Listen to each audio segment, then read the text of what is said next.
Firman Tuhan hari ini berjudul Sahabat dalam Kesusahan. Nah, sepanjang bulan ini kita sedang membahas tentang bagaimana kita bisa membangun relasi yang baik dengan sesama manusia. Dan tema secara khusus hari ini adalah komunitas yang saling membangun. Itu sebabnya saya mengajak kita untuk belajar untuk memiliki sahabat dalam kesusahan, bahkan menjadi sahabat dalam kesusahan. Saudara, kita harus sadar bahwa manusia diciptakan oleh Tuhan bukan hanya sebagai makhluk individu, tetapi juga menjadi makhluk sosial. Kejadian 2 ayat 18 berkata, tidak baik kalau manusia itu seorang diri saja. Karena itu Tuhan menjadikan penolong yang sepadan bagi Adam, yaitu Hawa. Sehingga melalui kebersamaan mereka bisa saling melengkapi, bahkan beranak cucu memenuhi bumi. Nah, jadi kita membutuhkan orang lain, tetapi kita juga harus waspada. Karena 1 Korintus 15 ayat 33 berkata, pergaulan yang buruk merusakkan kebiasaan yang baik. Ada healthy relationship, ada toxic relationship. Ada hubungan-hubungan yang beracun, hubungan-hubungan yang akan merugikan kita. Misalnya kita bergaul dengan orang yang terlalu posesif, ingin mengontrol kita terus menerus. Orang yang suka merendahkan, menyalah-nyalahkan. Semakin lama kita bergaul dengan orang semacam itu, semakin energi rohani kita akan tersita habis. Karena itu saya katakan jangan suka gaul dengan BSH, barisan sakit hati. Karena itu akan menggerogoti iman saudara, menggerogoti vitalitas dan semangat kita di dalam Tuhan. Pergaulan yang buruk merusak kebiasaan yang baik. Tetapi kalau kita punya teman-teman seiman yang bisa saling membangun, betapa berharganya nilai seorang teman. Katakan siapa temanmu, dan aku akan katakan siapa engkau. Karena hidup kita sangat dipengaruhi oleh lingkungan, khususnya teman-teman kita. Pemazmur berkata, berbahagialah orang yang tidak duduk dalam kumpulan pencemooh, tapi yang kesukaannya ialah Taurat Tuhan dan merenungkan itu siang dan malam. Amsal 17 ayat 17, Salomo seorang yang paling berhikmat berkata begini, seorang sahabat menaruh kasih setiap waktu dan menjadi saudara dalam kesukaran. Kalau saudara lagi sukses, lagi kaya, banyak orang SKSD, sok kenal, sok dekat. Tapi sahabat yang sejati adalah sahabat yang akan selalu ada bagi kita justru ketika kita mengalami kesusahan. Nah, jika kita menginginkan orang lain menjadi sahabat sedemikian, bukankah lebih mudah bagi kita untuk menjadi sahabat semacam itu? Ketika temanmu mengalami kesulitan, engkau hadir dan meneguhkan dia. Amsal 18 ayat 24, ada teman yang mendatangkan kecelakaan, tetapi ada juga sahabat yang lebih karib daripada saudara. Hati-hati berteman, sebab seringkali kita mengalami kerugian, kecelakaan, kebangkrutan karena omongan dari teman-teman kita. Tetapi kita harus bergaul karib dengan orang yang sudah seperti saudara, yang justru relasinya itu sehat dan membangun kita. Saya perhatikan saudara, ada banyak orang kehilangan uang, jutaan, ratusan juta, miliaran karena money game yang dia ikuti. Dan semua orang yang kemudian tertipu berkata, aduh saya gak nyangka ya, teman saya yang ngajak saya. Dia udah saya kenal puluhan tahun dan saya rasa dia juga gak ada niatan untuk nipu sih. Tapi karena kebodohan kami, keserakahan, akibatnya kami terjerumus pada hal semacam ini. Amsal berkata, ada teman yang mendatangkan kecelakaan, kerugian, kebangkrutan, tapi ada sahabat yang lebih karib daripada saudara. Apakah orang Kristen harus pilih-pilih teman? Saya mau bilang begini, kita harus bergaul dengan siapa saja. Baik orang percaya maupun orang yang tidak percaya. Baik orang Kristen maupun non-Kristen. Tapi kalau kita bersahabat karib, dalam arti setiap hari kita ngobrol dia, makan dengan dia, pola pikir kita dipengaruhi. Kita harus lebih selektif. Karena lingkunganmu akan menentukan siapa engkau. Saudara-saudara, kalau boleh saya kasih ilustrasi begini. Kita itu harus tahu batasan orang yang datang dalam kehidupan kita sampai sejauh mana. Kalau misalnya ada bel bunyi di rumah kita, ting tong. Kita tanya pembantu, siapa itu Bi? Oh itu tukang koran. Saudara bilang apa? Suruh dia berdiri di luar pagar, korannya aja ambil, bayar. Baik Bu. Nggak lama kemudian ting tong. Siapa lagi Bi? Ada Pak RT mau minta sumbangan. Ada perayaan di lingkungan. Oh ya, suruh duduk ke ruangan tamu. Nanti saya temui dia. Gak lama kemudian ting tong. Siapa lagi Bi? Ada temen nyonya yang suka bareng-bareng ke sana kemari tuh, suka belanja bareng. Oh ya, suruh duduk di ruang keluarga. Sekalian aja deh duduk di ruangan makan, saya ajak dia makan. Kebetulan ada pete dan jengkol. Dia paling suka makanan itu katanya. Sore, ting tong. Siapa lagi Bi? Tuan pulang dari kantor. Suruh masuk kamar. Jadi ada orang yang relasi dengan kita di luar pagar, di ruangan tamu, di ruangan makan, di kamar tidur. Kalau saudara tidak bisa membedakan relasi itu, celaka hidup kita. Ting tong. Siapa Bi? Pak RT, suruh masuk kamar tidur. Bahaya saudara sekalian. Jadi kita harus bergaul dengan banyak orang, tapi kita harus menentukan dengan siapa kita bersahabat karib. Sebab seorang sahabat sejati, the friend in need is the friend indeed. Seorang sahabat sejati adalah sahabat dalam kesusahan. Nah saudara, ada orang yang mengajarkan bahwa kalau kita ingin menjadi dewasa rohani, kita harus sendirian. Kita harus memisahkan diri dari lingkungan supaya tidak tercemar. Dan kemudian kita mesti bertapa. Ada pengajaran yang mengajarkan hal semacam itu. Tapi dalam kekristenan kita tidak diajarkan untuk menyendiri, apalagi dalam jangka waktu yang panjang. Kalau retreat beberapa saat is okay lah. Sebab justru kita akan bertumbuh kalau kita berada dalam satu komunitas yang saling membangun. Itu sebabnya mengapa Yesus ketika ada di dunia, dia tidak bertapa, bersemedi, mungkin pergi ke India, ke Gunung Himalaya. Dia tidak lakukan itu. Tetapi dia mengajak 12 orang untuk menyertai dia kemana dia pergi. Dan itulah para murid yang kemudian akan melanjutkan pelayanannya. Karena para murid kemudian mengerti isi hati Yesus, pengajaran Yesus, kehidupan Yesus. Dan mereka memultiplikasikan diri mereka, hidup mereka pada orang-orang yang lain.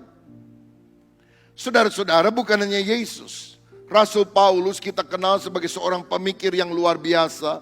Seorang yang sangat independen rasanya. Seorang yang berani menghadapi segala tantangan. Tapi kalau kita baca Alkitab, ternyata dia punya banyak sekali teman sepelayanan. Dan yang luar biasanya, ketika dia ada dalam penjara, dalam kesusahan, karena pemberitaan Injil, teman-temannya tidak kabur meninggalkan dia. Teman-temannya justru mendampingi dia. Itu sebabnya kita perlu belajar mengembangkan persahabatan yang baik dan sikap tolong-menolong dalam kehidupan ini. Karena kita yakin hidup kita akan lebih bahagia dan kita akan lebih panjang umur. 1000 teman terlalu sedikit, 1 musuh terlalu banyak. 1 musuh bisa membuat saudara makan tidak enak, tidur tidak nyenyak. Lagi makan tidak bisa tidur, lagi tidur tidak bisa makan. Emang benar saudara. Karena itu milikilah sahabat yang baik, sahabat yang banyak. Saya beberapa waktu lalu ada di Amerika dan Saya tidak khawatir karena ketika tiba di Los Angeles ada teman yang jemput saya. Ketika saya tiba di Texas ada teman yang lain juga datang dengan mobilnya. Waktu saya tiba di New York juga ada teman yang menyambut. Ada yang beliin hotel lagi, saudara sekalian, bayarin kamar hotel. Ada yang menyilahkan saya tinggal di rumahnya, ajak jalan-jalan, ajak makan. Betapa enaknya kalau kita punya banyak teman. Saya mau berkata bahwa orang lebih berharga dari barang. Kita harus mengasihi orang dan menggunakan barang. Jangan kita mengasihi barang dan menggunakan orang. Karena kita akan menjadi orang yang manipulatif. Kalau saudara jalan dengan teman-temanmu, jangan selalu ingin dibayari makan. Pura-pura kelupaan dompet dan sebagainya. Walaupun saya pendeta, dan banyak orang pikir pendeta kalau makan mesti dibayarin. Enggak, kita membiasakan diri. Kalau kita ada berkat, kita traktir yang lain, saudara. Kita kasih makan yang lain. Karena itulah true friendship. Kita tidak mau mengambil keuntungan dari orang lain, tapi kita belajar jadi berkat bagi orang lain. Setelah ibadah kedua saya harus ke Jakarta karena malam ini saya terbang ke Melbourne dan kemudian setelah itu ke Sydney. Dan saya juga tidak khawatir karena sudah ada teman di sana yang minta nomor penerbangan dan mereka bilang akan jemput saya di airport. Saya bilang saya 4 orang. Pak Yanto Paulus dan Ibu akan ikut juga karena kita ada sekolah teologi di sana dan kita ada ujian, ada wisuda, ada kegiatan yang lain. Di Sydney juga ada pelayanan-pelayanan yang kita lakukan. Teman di Sydney sudah bilang, oke, jam berapa nanti nginep di rumah saya. Ada satu teman lain, oke, nginep di rumah dia nggak apa-apa, tapi weekend karena ada banyak pelayanan kami pesankan hotel untuk Pak Rubin katanya. Saudara, betapa senangnya kalau kita memiliki banyak rekan yang bisa saling menguatkan. Bukan toxic relationship, tapi healthy relationship. Punya teman adalah sesuatu yang sangat berharga dalam kehidupan ini. Lebih sehat, lebih bahagia, lebih panjang umur. Setuju saudara? Nah, saya ingin ajak saudara pagi ini melihat dalam Kolose pasal 4 ayat 7-11, Paulus di dalam suratnya yang sangat teologis, biasanya pada akhirnya dia menyampaikan salam. Dan walaupun Paulus dalam tulisan-tulisannya seringkali menggunakan pertolongan seorang penulis, artinya dia yang mendiktekan, tapi kemudian ada penulis yang menjadi semacam sekretaris bagi dia. Tapi khususnya di dalam Kolose ini dia bilang, untuk salam aku tulis dengan tanganku sendiri. Karena dia merasa ingin lebih personal. Dia merasa bahwa persahabatan lebih berharga dari sekedar banyak pengetahuan yang dimiliki. Karena ketika kita punya sahabat, ada kehidupan, ada gairah, ada sukacita. Dikatakan demikian, Kolose 7 ayat 11, Kolose 4 ayat 7-11. Semua hal ihwalku akan diberitahukan kepada kamu oleh Tikhikus, saudara kita yang kekasih, hamba yang setia dan kawan pelayanan dalam Tuhan. Ia kusuruh kepadamu dengan maksud supaya kamu tahu akan hal ihwal kami dan supaya ia menghibur hatimu. Ia kusuruh bersama-sama dengan Onesimus, saudara kita yang setia dan yang kekasih, seorang dari antaramu. Mereka akan memberitahukan kepadamu segala sesuatu yang terjadi di sini. Salam kepada kamu dari Aristarkus, temanku sepenjara, dan dari Markus, kemenakan Barnabas. Tentang dia kamu telah menerima pesan, terimalah dia apabila dia datang kepadamu. Dan dari Yesus yang dinamai Justus, hanya ketiga orang ini dari antara mereka yang bersunat, yang menjadi temanku sekerja untuk kerajaan Allah. Mereka itu telah menjadi penghibur bagiku. Paulus seringkali menulis bahasan teologis yang sangat luas dan dalam. Tapi mengapa kemudian dia juga menyebut nama-nama? Di sini ada 5 nama, nanti ibadah kedua dan 5 nama lain. Yang mungkin tidak ada kaitannya dengan kita. Kita nggak kenal siapa itu Tikhikus. Kalau Tikus kita tahu. Tikhikus siapa itu? Kita juga nggak kenal dengan Aristarkus Yustus. Apa perlunya dia menyebutkan hal tersebut? Bukankah doktrin-doktrin pengajaran-pengajaran saja yang dia perlu sampaikan kepada jemaat, dan itu masuk ke dalam bagian surat di dalam Alkitab dan menjadi firman Allah. Apa perlunya firman Allah menyebutkan nama-nama yang tidak kita kenal? Saya mau bilang karena Tuhan juga ingin mengajar kita bahwa bukan hanya pengetahuan yang luar biasa, tapi relasi dengan sesama kita harus miliki. Karena itulah yang menyegarkan hidup kita. Nah, karena itu saudara, saya mendorong untuk menjadi orang Kristen yang bertumbuh sehat. Carilah teman yang bisa membangun healthy relationship dengan saudara. Orang yang bisa saling menguatkan kita. Saya pernah membeli buku komputer, lalu kemudian mulai membuka halaman 1, 2, 3 dan selanjutnya untuk belajar bagaimana membuat PowerPoint, bagaimana menulis words dan sebagainya. Tapi rasanya sulit sekali walaupun buku panduannya ada dan tebal. Sampai satu kali saya minta seorang pemuda jemaat kita dan saya bilang, bisa nggak kasih waktu buat saya? Tolong ajarin saya gimana kalau bikin PowerPoint. Lalu dia bilang gini. Dalam waktu relatif singkat saya bisa mengerjakannya, saudara sekalian. Jadi kalau PowerPoint khotbah kebiasaan saya yang membuat sendiri. Saya tidak minta orang lain membuatnya. Lalu saya pikir, kenapa ya? Saya dulu beli buku tapi susah sekali. Tapi kalau diajarin sama orang kok lebih gampang. Saya mau bilang, kita bukan hanya membutuhkan bahan, pengetahuan yang luar biasa. Kita membutuhkan friend, teman, orang yang bisa kasih tahu kita. Walaupun buku petunjuk apapun itu banyak sekarang, walaupun saudara bisa googling tentang apapun juga, tetapi kita akan lebih termotivasi untuk melakukan sesuatu ketika seorang teman memberitahukan hal itu kepada saudara. Benar kan saudara? Karena itu, carilah teman-teman yang bisa membangun. Dan saya mau bilang, mencari teman semacam itu sulit. Yang lebih mudah adalah menjadi teman semacam itu. Jangan cari pasangan yang cocok, jadilah pasangan yang cocok.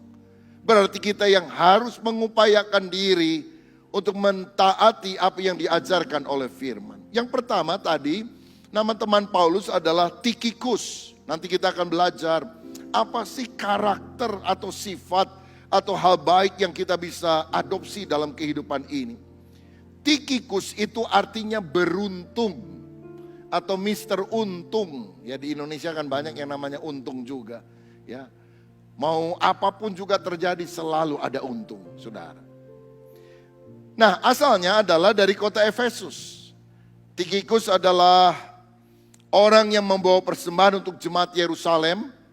Bukan dia yang punya uang yang banyak, tapi Paulus mendorong jemaat-jemaat non-Yahudi untuk memberi dukungan kepada jemaat Yahudi karena mereka mengalami kelaparan, kemiskinan, dan yang menjadi utusan untuk membawa persembahan itu adalah Tikhikus. Dan Tikhikus adalah utusan Paulus untuk mengunjungi beberapa jemaat yang ada karena Paulus nggak bisa selalu pergi kemana-mana, tetapi dia mengutus Tikhikus untuk menceritakan pengajaran-pengajaran Paulus. Berarti Tikhikus harus belajar pola pikir hati Paulus dan dia bisa menjelaskan kepada orang lain. Bahkan ketika ada seorang yang bernama Onesimus yang dimenangkan oleh Paulus dalam penjara Roma dan kemudian dia disuruh untuk kembali ke Kolose karena tuannya Filemon pernah dirugikan oleh Onesimus. Dia pernah nyolong, pernah nyuri. Maka Paulus menulis surat Filemon, dan supaya lebih mantap bukan hanya baca surat, Paulus menyertakan Tikhikus dan berpesan, tolong jelaskan agar Filemon menerima Onesimus kembali bukan sebagai budak tapi sebagai saudara seiman. Berarti Tikhikus adalah orang yang bisa memotivasi orang lain. Tikhikus adalah orang yang bisa dipercaya oleh Paulus. Kalau dia ada di jemaat-jemaat, dia membacakan surat Paulus kepada seluruh jemaat yang hadir dan mendorong, menyemangati jemaat untuk taat kepada firman. Saudara perlu tahu pada zaman itu belum ada Alkitab. Sehingga tulisan para rasul misalnya Paulus merupakan tulisan sirkuler. Ditulis dengan tangan, belum ada fotokopi, belum ada percetakan, lalu dibawa oleh seseorang dari gulungan papirus yang ada. Kalau sebelumnya gulungan perkamen, bulu domba, lalu dibawa, dibacakan. Dan setelah dibacakan mungkin beberapa kali orang mau melihat dan sebagainya. Setelah selesai gulungan itu dikirimkan ke kota yang lain. Dan gulungan dari kota lain, kitab yang lain, surat yang lain dikirimkan ke kota yang sebelumnya. Jadi menjadi surat yang berputar. Tikhikus adalah orang yang membacakan surat Paulus dan menyemangati jemaat. Dia juga menjawab pertanyaan-pertanyaan kalau ada tulisan Paulus yang kurang dipahami oleh jemaat. Dia juga menjelaskan keadaan Paulus yang ada dalam penjara, begini kondisinya. Dan kemudian waktu dia pulang dia membawa kabar kepada Paulus tentang kondisi dari jemaat-jemaat yang dia sudah kunjungi. Saudara-saudara, Tikhikus disebut sebagai saudara yang kekasih, hamba yang setia, kawan pelayanan dalam Tuhan. Ini adalah gelar yang sangat luar biasa. Satu hal yang kita perlu belajar di tempat ini adalah Tuhan memanggil kita bukan untuk menjadi terkenal, tapi menjadi setia untuk melakukan tugas yang Tuhan percayakan kepada kita. Tikhikus adalah orang yang tidak seterkenal Paulus tentunya. Ya. Menyebut nama Tikhikus pun agak sulit ya. Kalau Tikus lebih gampang. Siapa itu Tikhikus? Mungkin beberapa baru mendengar juga pada hari ini. Tapi Tuhan tidak meminta kita menjadi orang yang populer, terkenal. Tapi setia, dapat diandalkan dalam setiap tugas tanggung jawab yang dipercayakan. Maukah saudara menjadi orang semacam itu? Yang bisa diandalkan oleh temanmu, mau direpotkan oleh orang lain.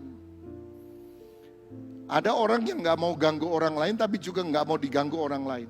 Ada orang yang gak mau ngerepotin orang lain tapi juga gak mau direpotkan oleh orang lain. Padahal hidup itu adalah soal direpotkan dan merepotkan. Tapi harus dimulai dengan hati yang rela. Apakah kita punya teman yang kalau kita benar-benar sedang repot kita bisa minta tolong dia nitip belanjaan. Tolong titip ya kalau kamu belanja sekalian beliin A, B, C, D. Nanti uangnya saya ganti. Oke, gampang. Saudara-saudara, bahkan engkau kalau lagi repot bukan cuma nitip belanjaan, itu mungkin lebih mudah. Nitip anakmu yang masih kecil. Apakah kita punya teman semacam itu? Dan tentu harus dimulai dari kita. Kita yang pertama harus mau direpotkan. Dan kemudian kita bisa saling tolong menolong satu dengan yang lain. Care, kepedulian adalah kuncinya. Saya percaya Tuhan mengajar kita bukan hanya punya hubungan vertikal yang baik dengan dia, tapi juga punya hubungan horizontal dengan sesama. Hidup Kristen akan jauh lebih berbahagia dan menjadi berkat ketika kita peduli memperhatikan orang-orang yang ada di sekitar kita. 1 Korintus 4 ayat 2 berkata, yang akhirnya dituntut dari pelayan-pelayan yang demikian ialah bahwa mereka ternyata dapat dipercayai. Pelayanan yang paling dibutuhkan di mata Tuhan bukan cuma hebat khotbah, terkenal di mana-mana, tapi bisa diandalkan, bisa dipercayai, bisa diandalkan untuk menolong orang-orang di dalam kehidupan. Maukah kita menjadi orang semacam itu? Punya care kepada orang lain, rela menolong, rela membantu, karena itulah ciri kita murid Kristus.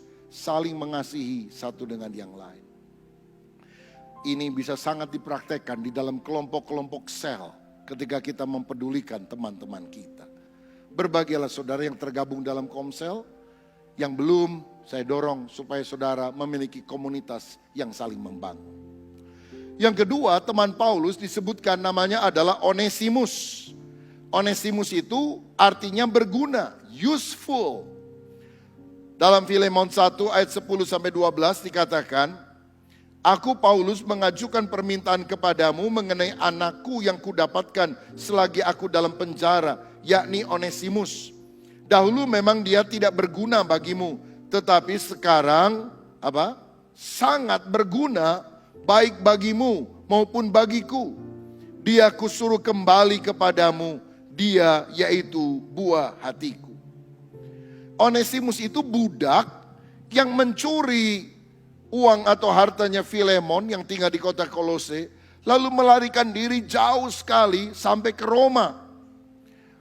Dan rupanya dia ditangkap di penjara, saudara, masukkan penjara di kota Roma, dan ketemu sama Paulus.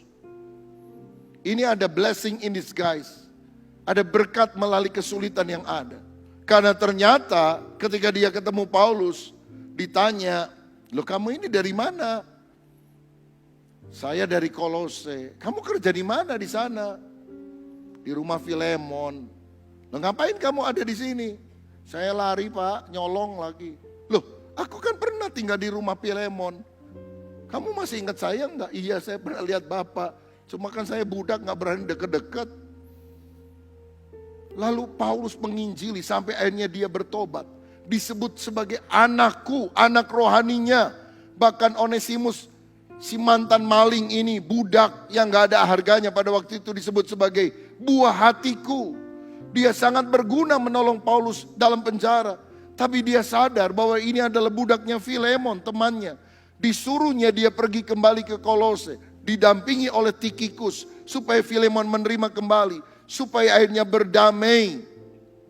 Dan Paulus bilang, ada bagusnya kamu terpisah sementara daripada Filemon, yaitu supaya kamu bisa bertobat mendengar Injil.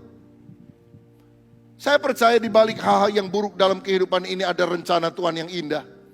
Ada orang bangkrut, itu hal yang buruk. Tapi gara-gara dia bangkrut, dia ketemu sama Tuhan. Kalau enggak dia kaya raya, mati masuk neraka, saudara sekalian. Kesulitan yang saudara alami, jangan dilihat hanya dari sisi yang negatif. Ada rencana Tuhan yang indah di balik semuanya.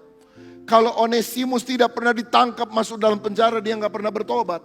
Dia nggak pernah dengar Injil daripada Paulus. Tapi karena dia ditangkap, dia mendengar Injil. Selalu lihat ada rencana Tuhan yang baik di balik masalah-masalah yang saudara alami. Tujuan Tuhan bukan membuat kita lebih nikmat, tapi menjadikan kita menjadi orang yang makin berkenan kepada Tuhan. Dan Tuhan akan izinkan cara apapun terjadi dalam hidup saudara, supaya akhirnya kita menjadi lebih serupa seperti Kristus, lebih taat pada kehendak Tuhan. Dalam ayat 15-17 Paulus berkata, "Sebab mungkin karena itulah dia dipisahkan sejenak daripadamu, supaya engkau dapat menerimanya untuk selama-lamanya. Bukan lagi sebagai hamba, melainkan lebih daripada hamba, yaitu sebagai saudara yang kekasih. Bagiku sudah demikian, apalagi bagimu, baik secara manusia maupun di dalam Tuhan. Kalau engkau menganggap aku temanmu seiman, terimalah dia seperti aku sendiri. Dan kalau dia sudah merugikan engkau atau berhutang padamu, tanggungkanlah semuanya itu kepadaku. Aku, Paulus, menjamin dengan tulisan tanganku sendiri, aku akan membayarnya, agar jangan kau katakan, tanggungkanlah semuanya itu kepadamu, karena engkau berhutang padaku, yaitu dirimu sendiri." Di sini Paulus bersikap seperti Tuhan Yesus yang rela menanggung hutang dosa manusia. Dan Paulus bilang, memang Onesimus merugikan, berhutang kepadamu, mengambil uangmu, tapi aku akan ganti. Tapi ingat, kamu berhutang juga kepadaku lebih dari harta, engkau berhutang nyawa, karena aku memberitakan Injil sehingga engkau percaya dan diselamatkan. Dan akhirnya Filemon rukun kembali dengan Onesimus. Saya mau boleh katakan begini, Onesimus itu kalau boleh dibilang ulat yang berubah jadi kupu-kupu. Ulat yang menjijikkan, tapi melalui proses Tuhan jadi kepompong, jadi kupu-kupu. Onesimus adalah orang yang mengalami apa yang dikatakan dalam lagu Amazing Grace, how sweet the sound that save a wretch like me. Anugerah Tuhan yang sangat besar, yang telah menyelamatkan orang yang najis dan berdosa seperti aku. 2 Korintus 5 ayat 17 berkata, jadi siapa yang ada dalam Kristus, dia adalah ciptaan yang baru. Yang lama sudah berlalu, sesungguhnya yang baru sudah datang. Mantan maling berubah jadi seorang hamba Tuhan yang saleh. Karena Ignatius di kemudian hari menulis dalam tulisannya bahwa Onesimus ini akhirnya menjadi uskup di kota Kolose. Bayangkan, mantan budak, mantan maling, kemudian menjadi saudara seiman di rumah Filemon di kota Kolose, dan di kemudian hari dia menjadi uskup di Kolose. Saya mau bilang, seburuk apapun masa lalu saudara, kalau engkau berjumpa dengan Kristus, Tuhan memiliki masa depan yang baik untuk diri kita. Lebih baik mantan maling daripada mantan pendeta, saudara. Lebih baik punya masa lalu yang buruk, tapi kemudian Tuhan mengubah menjadi baru. Walaupun engkau pernah mengalami hal-hal yang buruk di waktu yang lalu, jangan engkau minder, karena Tuhan tidak selalu korek masa lalu. Dia punya rencana yang indah bagi kita di masa yang akan datang. Karena itu jadilah orang yang diubahkan oleh Tuhan, dan bantulah orang lain juga untuk berubah. Milikilah teman-teman yang hidupnya sudah dirubah oleh Kristus. Dan biarlah hidup saudara juga menjadi orang yang dirubah oleh kuasa salib Kristus, sehingga kita menolong orang lain juga untuk berubah dalam kehidupan ini. Jangan sama seperti dulu. Saya percaya kalau kita ketemu Yesus, hidup kita sungguh-sungguh berubah menjadi manusia baru dalam Kristus. Kalau saudara bergaul erat terus-menerus dengan orang yang tidak mau hidupnya diubah oleh Kristus, itu akan menjadi toxic relationship. Hubungan yang akan meracuni hidupmu, imanmu. Tapi kalau seburuk apapun masa lalu orang atau masa lalu kita, ketika kita mau diubah oleh kuasa salib Kristus, yang lama sudah berlalu, yang baru sudah datang. Hidup kita disucikan menjadi indah di dalam Tuhan, karena kita adalah orang yang dikasihi oleh Tuhan. Yang ketiga, saudara sekalian, nama yang lain yang muncul adalah Aristarkus.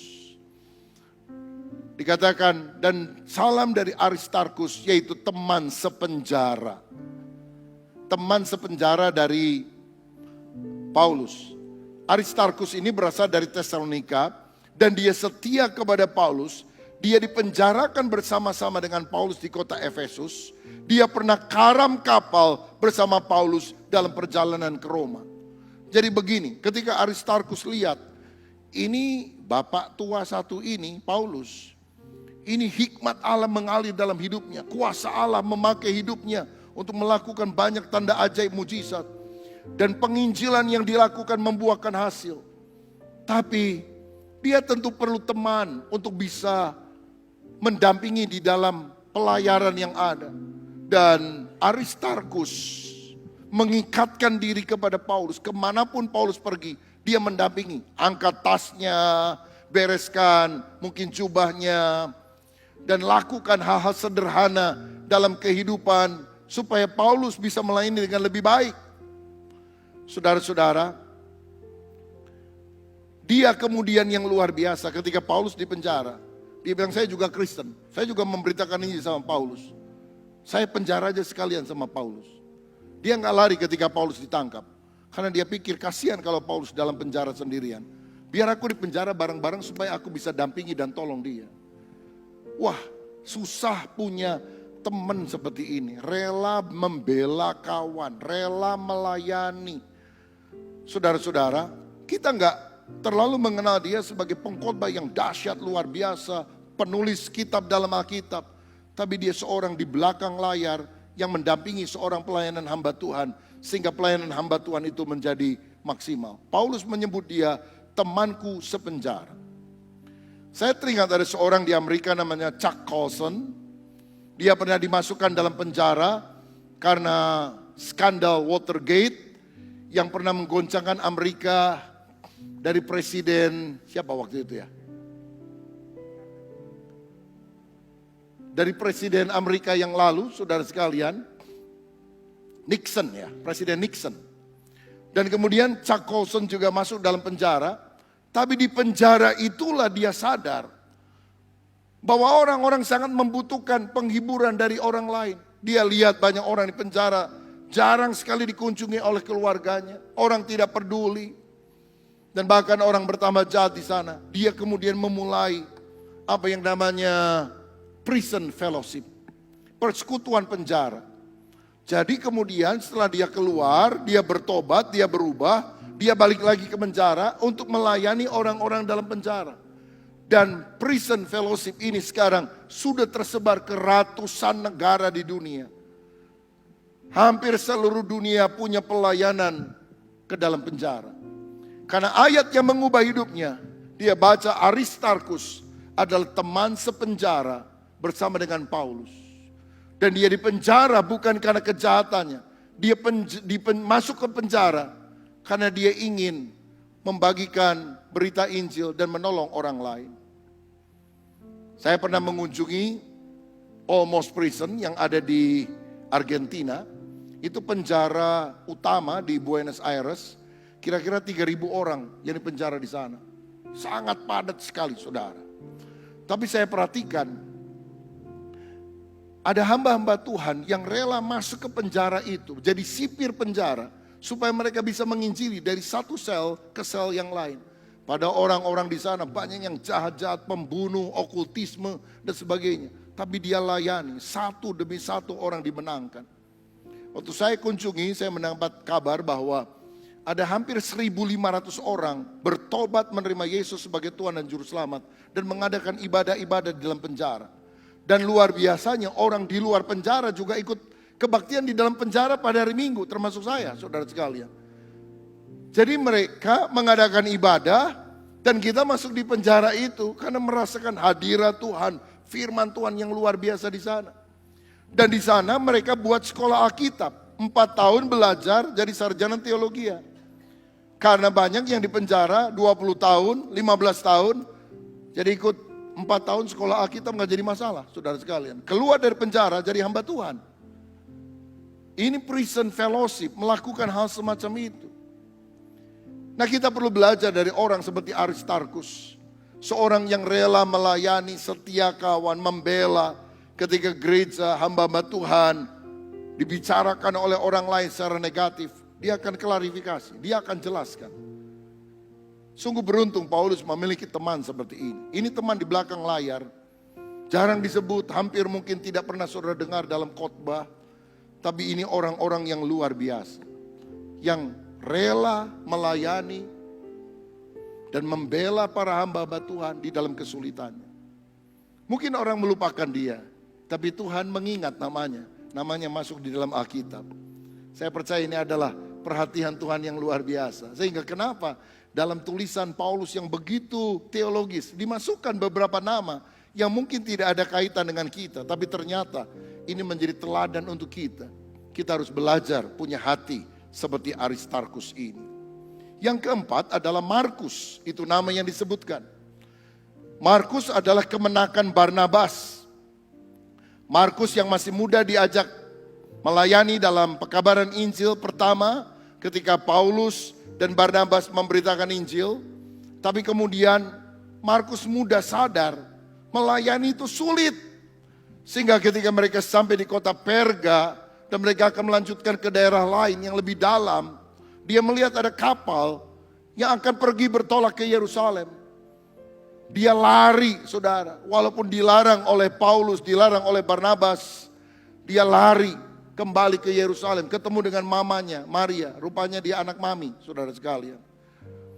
Dan di kemudian hari, sekian tahun kemudian, ketika Paulus mau melakukan perjalanan penginjilan yang kedua, Barnabas mau ajak lagi ini Markus yang masih muda.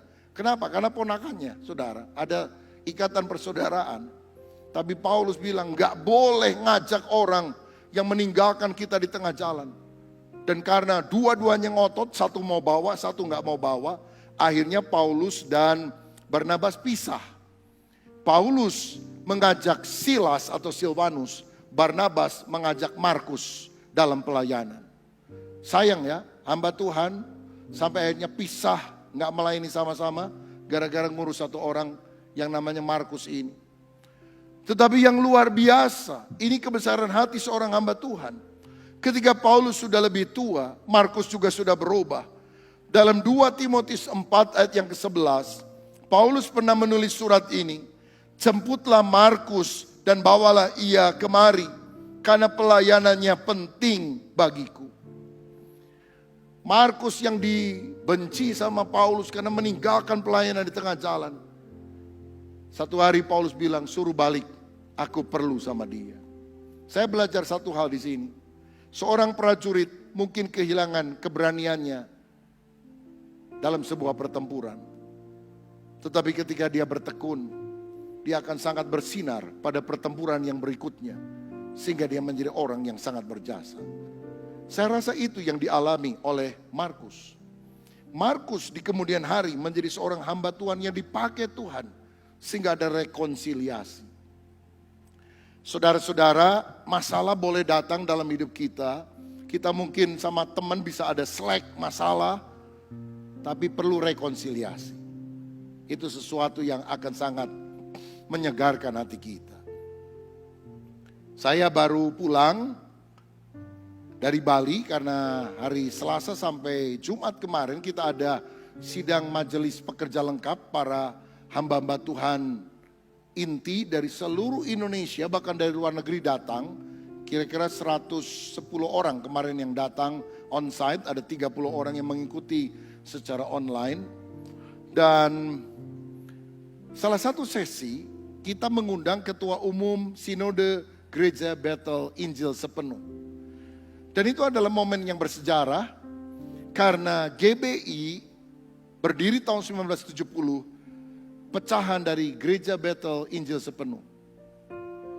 Dan selama 52 tahun gak pernah ada pertemuan pimpinan teras. Kalau si Anu pendeta ketemu pendeta lain, ya oke lah ada. Tapi pimpinan teras, ketua umum, sekretaris umum, bendara umum, para pembina. Dan saya berupaya melakukan pendekatan beberapa kali sampai akhirnya akhir Mei yang lalu kita ketemu di Surabaya. 7 orang perwakilan dari GBI, 7 orang perwakilan dari GBIS. Kita membicarakan hal-hal yang berkaitan dengan selisih paham masa lalu. Dan berakhir dengan damai sukacita, kita saling mendoakan. Rekonsiliasi, dan saya percaya secara spiritual ini sesuatu yang dahsyat. Karena menjawab doa Yesus supaya semua mereka menjadi satu. Dan dalam sidang majelis pekerja lengkap, satu sidang yang sangat penting bagi GBI, kami mengundang Ketua Sinode Gereja Bethel Injil Sepenuh untuk menjadi pembicara. Dan setelah itu saya beberapa pengurus inti foto bersama dan saya bilang, ini foto bersejarah loh. Ini akan dikenang karena jarang sekali kita dengar ada 2 sinode yang pernah berantem bisa rukun kembali. Masing-masing punya keluarga sendiri. Kita nggak melebur menjadi satu organisasi, tapi kita saling menghargai, saling mendoakan. Dan saya rasa ini yang kita perlu belajari dari Alkitab. Saudara mungkin pernah ngalami konflik atau apa, tapi seperti Paulus rela berkata, tolong Markus yang pernah kuusir, yang pernah kumaki-maki, suruh datang. Pelayanannya penting bagiku. Kalau engkau punya musuh, mungkin musuhmu ada dalam keluargamu sendiri, adikmu, kakakmu, familimu. Sampai kapan saudara mau menjadi orang Kristen yang berkenan kepada Tuhan? Kalau kita tetap memiliki kepahitan dalam hidup. Rekonsiliasi itu sesuatu yang sangat dibutuhkan. Nah pertanyaannya adalah, kenapa Markus ini kok bisa bertobat, bisa berubah? Dari orang yang meninggalkan pelayanan, kok dia bisa berubah? Tampaknya jawabannya terdapat dalam 1 Petrus 5 ayat 13. Karena di sana dikatakan oleh Rasul Petrus, salam kepada kamu sekalian dari kawanmu yang terpilih, yang di Babylon, dan juga dari Markus anakku. Rupanya Petrus ini kemudian membimbing Markus dari orang yang gagal meninggalkan pelayanan, menjadi orang yang dewasa secara rohani dan melayani di berbagai tempat. Sampai akhirnya itu terdengar oleh Paulus dan dia bilang, suruh Markus datang melayani bersama-sama dengan aku. Aku membutuhkan dia. Dia tidak bisa dimuridkan oleh Paulus, hamba Tuhan besar itu, tapi dia berhasil dimuridkan oleh Petrus. Saya belajar satu hal ini. Setiap orang bisa dimotivasi, tapi belum tentu oleh orang yang sama. Ada teman, ada saudara yang mungkin saudara mengajak teman ke gereja, gak pernah mau. Dan ketika ada orang lain mau mengajak, percuma lah, saya udah 10 kali ke rumahnya. Nggak mau dia mah, keras kepala. Mungkin udah diciptakan untuk masuk neraka kali. Jangan pernah ngomong begitu, karena setiap orang bisa dimotivasi, tapi belum tentu oleh orang yang sama. Saudara punya anak, engkau nasihati, marahi, dia nggak berubah. Percuma lah, udah. Sakarepnya, terserahlah mau masuk neraka atau apa. Jangan pernah berkata begitu, karena mungkin saudara tidak berhasil bicara kepada dia. Hamba Tuhan pendeta nggak berhasil bicara sama dia. Tapi kalau engkau berdoa, mungkin salah satu papa dari temennya ngomong dan dia berubah, saudara. Mungkin yang kita omong sama seperti apa yang dia omong, tapi berubah. Paulus nggak kurang hebat apa, nggak bisa merubah Markus, Petrus dipakai Tuhan untuk merubah. Karena apa? Dikasihi. Sampai dikatakan Markus itu anak saya. Bukan cuma murid saya, dia adalah anak saya. Dan Markus adalah orang yang menggunakan kesempatan kedua. Orang boleh gagal, orang bisa jatuh. Tapi selalu sediakan ruang untuk second chance. Untuk kesempatan orang berubah. Galatia 6 ayat 1 berkata, saudara-saudara, kalaupun seorang kedapatan melakukan suatu pelanggaran, maka kamu yang rohani harus memimpin orang itu ke jalan yang benar dalam roh lemah lembut, sambil menjaga dirimu sendiri supaya kamu juga jangan kena pencobaan. Dan apa hasilnya? Markus inilah yang menulis Injil Markus. Kalau dia kecewa, kepahitan sama Paulus dan tidak ada orang yang mendukung dia seperti Barnabas dan kemudian seperti Petrus yang membimbing dia sampai dewasa rohani, kita nggak akan punya Injil Markus, saudara sekalian. Kita akan kehilangan Injil yang sangat berharga. Beberapa penafsir berkata, Injil yang pertama kali ditulis, yang paling singkat adalah Injil Markus. Kita bersyukur karena ada orang seperti Barnabas dan Petrus yang memberikan second chance untuk orang berubah, kesempatan kedua. Sehingga dia menjadi seorang penulis Alkitab. Saya mau bilang saudara boleh gagal, tapi bangkitlah dari kegagalan itu. Kembali kepada Tuhan, hidupmu akan dipakai jadi berkat. Bahkan lebih besar dari yang engkau bayangkan sebelumnya. Tuhan akan pakai saudara ketika orang berubah, bertobat, dan memberikan hidup bagi Yesus. Simon Petrus pernah menyangkal Tuhan 3 kali. Gak layak disebut murid Yesus. Tapi kemudian Yesus memberikan kesempatan kedua. Simon, apakah engkau mengasihi aku? Ya Tuhan, gembalakanlah domba-dombaku. Siapa yang berkhotbah pada hari Pentakosta dan 3.000 orang bertobat, gereja berdiri? Simon Petrus, orang yang pernah gagal. Sejauh apapun kegagalanmu dalam berbagai area, ada Tuhan di sini. Matanya tidak selalu menghukum saudara. Tangannya selalu terbuka dan berkata, kembalilah anakku. Seperti anak yang terhilang, larilah kepada Bapa. Ada pengampunan yang Tuhan berikan. Ada pemulihan. Ada pemakaian Tuhan yang luar biasa. Yang Tuhan akan kerjakan melalui kehidupan saudara. Dan yang terakhir, nama teman dari Paulus dalam penjara adalah Justus. Nama Yahudinya adalah Yesus. Nama Yesus adalah nama yang umum pada zaman dulu. Yesus atau Yesua, saudara, itu sama. Yehova Hosea, Allah itu penyelamat. Nama itu nama umum, tapi setelah Yesus bangkit naik ke sorga, kelihatannya orang agak lambat laun, agak jarang menggunakan nama Yesus. Karena mereka merasa hidup mereka tidak identik dengan Yesus yang begitu suci dan sempurna. Tapi zaman itu saudara, masih ada orang yang namanya, masih banyak orang yang namanya Yesus. Dan dia digelari sebagai Justus. Supaya waktu ngomong Yesus nggak dihubungkan dengan dia. Tapi waktu ngomong Yesus, orang tahu yang dimaksudkan adalah Yesus Kristus. Begitu. Justus itu artinya benar. Dia adalah teman yang membawa kita pada jalan yang benar. Jangan berteman dengan orang yang membawa saudara pada jalan yang sesat. Ketiga orang ini, Aristarkus, Markus, Justus, adalah orang bersunat, orang Yahudi. Yang menjadi teman sekerja untuk kerajaan Allah dan menjadi penghibur bagiku. Saudara, ini ayat tadi ya, dikatakan di dalam Kolose pasal yang keempat tadi, ayat yang ke-11. Dan dari Yesus yang dinamai Yustus, hanya ketiga orang ini dari antara mereka yang bersunat, yang menjadi temanku sekerja untuk kerajaan Allah. Mereka ini telah menjadi penghibur bagiku. Yustus dan dua temannya yang lain disebut sebagai penghibur, orang yang memberikan penghiburan bagi Paulus ketika dalam penjara. Kata Yunani yang digunakan untuk penghibur adalah paragoria.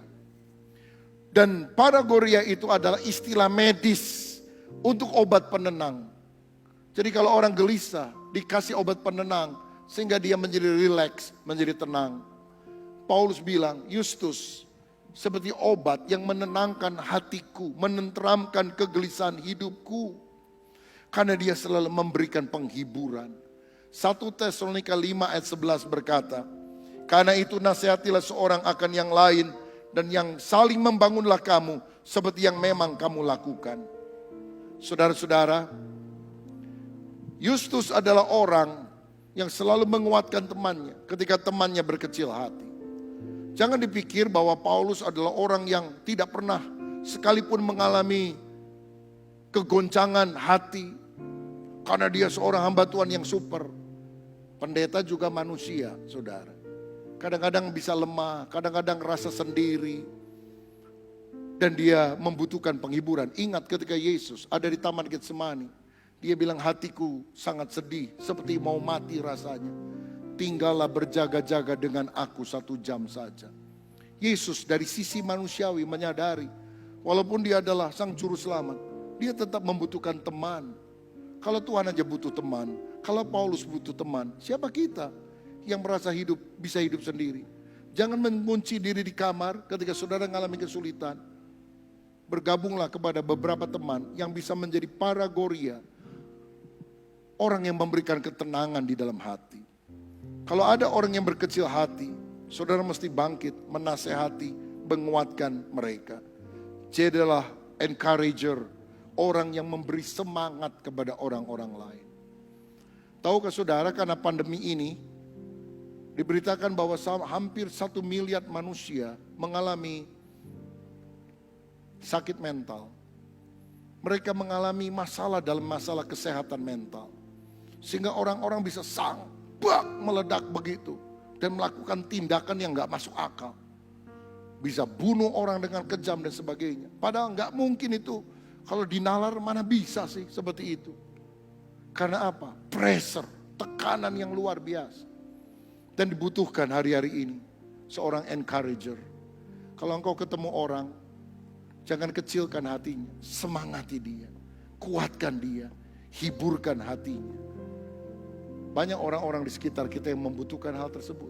Mungkin suamimu, mungkin istrimu, mungkin orang lain. Betapa bahagianya kalau kita punya hubungan yang baik dengan Tuhan dan hubungan yang baik juga dengan sesama. Ini doa saya supaya kita makin hari makin memperluas sikap hati kita. Sehingga kita bisa memperoleh teman-teman dalam kesusahan. Tapi yang terutama menjadi sahabat dalam kesulitan orang lain.